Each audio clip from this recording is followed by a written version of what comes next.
Basically, the book of Ephesians describes this whole process as being filled with the Spirit. The way all this works, the way chapter 4 is put off, be renewed, and put on the new man, is in chapter 5. And look at what it says starting in verse 15. The Spirit filling our life is the power source to live out our calling.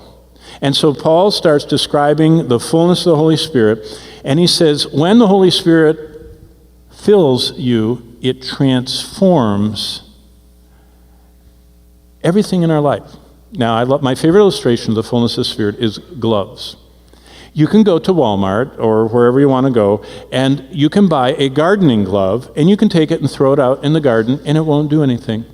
Ants will crawl in it, slugs, it'll get wet, but the sprinkler, it just sit there until it gets filled by a hand.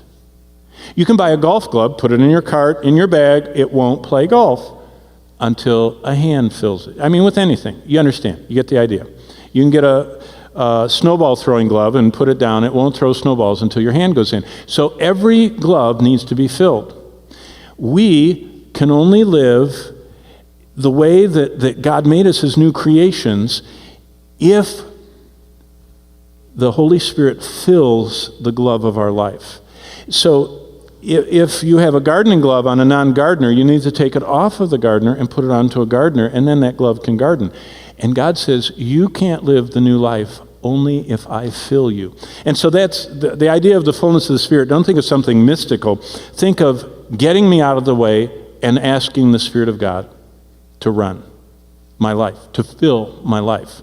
That's what a new creation wants from Christ. We say, I'm pulling over my life. I'm getting rid of Ephesians 4:22, the old me, the stinky. I'm asking you to change my mind, and I want to put on the new me. Fill the glove of my life. Okay, what happens? Verse 18, it says, don't be drunk with wine because it's dissipation, but be constantly being filled with the Spirit. Possible. And then, it doesn't stop there. Look what it says in verse 5. After he gets through all the parenting, it says, bondservants, be obedient to those who are your masters according to the flesh. Basically, bondservants were slaves that were owned by a master. And basically, in our culture, it would be like an employee who has a boss they don't really particularly love. That was basically the relationship back then. The masters and the servants, and there wasn't a lot of love lost between them. And what he said is the Holy Spirit will make you, verse 5, be obedient to whoever's over you, with fear and trembling, sincerity of heart, as to Christ. You start treating your unsaved master or boss or supervisor like they are fulfilling that role for Christ's sake. And look what happens in verse 6. Not with eye service. My son is a second grade teacher this year in Honduras, and he told me a cute story. He said that they're building a new water line there in Honduras from the springs up in the mountains and winding it down through the jungle to the hospital. And he's helping, and a lot of others are helping, but they had to hire a local company to dig a certain portion. So they hired 12 men, and the men showed up in one pickup truck, and they parked, and they showed them, the hospital director took them up and said, we need this, and we're going to pay you to dig this ditch.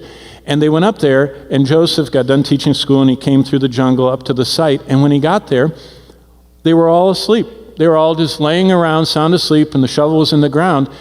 And he thought, that's curious, because the director of the hospital is coming, and pretty soon you could hear the diesel of this guy's vehicle chugging up toward the site. He said as soon as within earshot of the diesel, all of them were up, they threw dirt in the air and they were shoveling like mad. And the doctor came and he says, wow, he says, you guys are really working hard. And they went, yeah. And Joseph's over there watching from the jungle. And as soon as he drove away, they laid back down on the ground.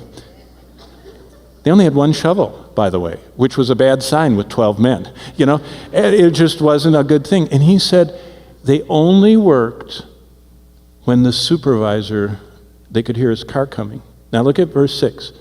Not with eye service, that means when they're watching, as men pleasers to kind of do what they want you to do, but as bondservants of Christ, doing the will of God from the heart. Do you know what Paul said? The operating system we have, the Holy Spirit filling us, flows into our life, and our whole life changes. In a moment, our personality changes. We'll look at that. But our marriages changes, our families change, and our work lives and our careers change. We're not any longer working for General Motors. Now, my dad worked for General Motors for 46 years, and he loved it. Do you know why? He told me, he said, the UAW is paying for me to study the Bible. He says, we have so many breaks. The union got so many breaks. He says, I think I have to work like 37 minutes, and then I get 12 minutes off, and then I don't know what else. And he brought all these books, and he taught himself the Greek language, the Hebrew language. He studied through every book of the Bible. He used to teach our Sunday school at Lake Lansing Baptist Church, and people were amazed. And he said, how do you have time to do this? He said, the UAW. I have my breaks. And he took them all. Now, all the other guys were in looking at their, whatever they look at, their magazines and sitting around smoking and whatever they did in the break room. And he was out sitting, using his time, because he said, I don't work for General Motors. I work for the Lord. Now, what he also told me, this is in the 50s and 60s, he said a lot of those guys would lay in the cars going down the production line, and they would sleep. And they would wake each other up after they got so far, and they'd run back and get in at the front end and just ride that thing through and sleep. And as long as no one was looking, nobody knew. And he said, I couldn't do that. Why? Because of verse 6. I was serving as a bondservant of Christ. He says, I worked for General Motors every moment except when the UAW said I had to take my break. And then I studied.